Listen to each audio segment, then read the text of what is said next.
Hello friends, welcome to Sri kids TV. Tamil கதைகள். காகமும் அன்னமும்.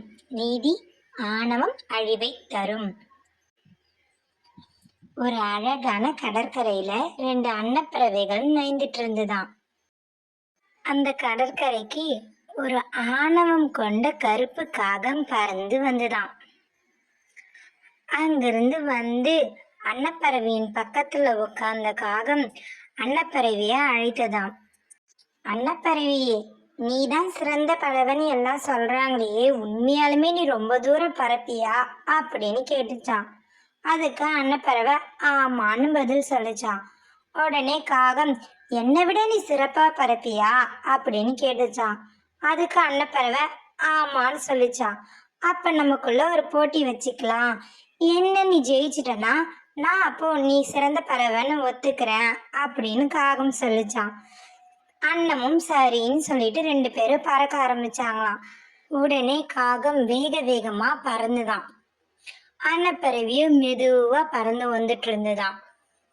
பாதி தூரம் காகமும் அன்னமும் சமமா பறந்து போயிட்டு இருக்கும் போது திடீர்னு காகத்துக்கு தன்னால பறக்க முடியலன்றத புரிஞ்சுக்க முடியுதான்.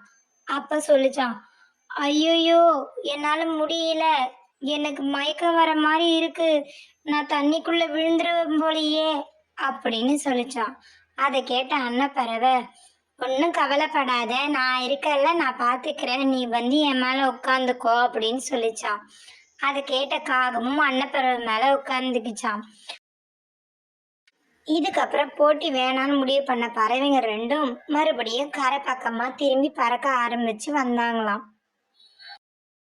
கரைக்கு வந்ததுமே காகம் அன்னப்பறவை கிட்ட தான் செஞ்சதுக்கு மன்னிப்பு கேட்டுதான், நான் ஆணவத்துல தெரியாம உங்களை எதிர்த்து பேசிட்டேன், ஆனா நீங்க உங்க பெருந்தன்மையால என் உயிரையே காப்பாத்திட்டீங்க அப்படின்னு சொல்லிச்சான்.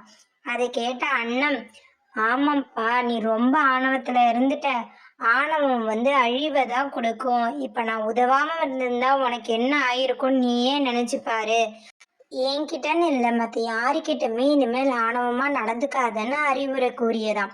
அதை கேட்ட காகமும் சரி என்று அங்கிருந்து பறந்து சென்றதாம்.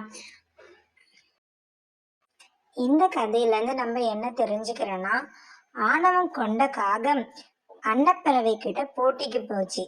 ஆனா அந்த போட்டியில அதால ஜெயிக்க முடியல. அது உயிருக்கே ஆபத்தான சூழ்நிலையில அன்னப்பறவை அதை காப்பாத்திச்சு. உயிர் பிழைத்த காகத்துக்கு ஆணவம் கொண்டு அன்னப்பறவையுடன் போட்டி போட்டது எவ்வளவு தப்புன்னு புரிஞ்சு மன்னிப்பு கேட்டுச்சு. அதனால நம்மளும் எவ்வளோ பெரிய திறமசாலியா இருந்தாலுமே சரி, யாரிடமும் ஆணவம் கொள்ளாமல் அன்பா நடந்துக்கணும். Thanks for watching our channel. Like, share and subscribe us.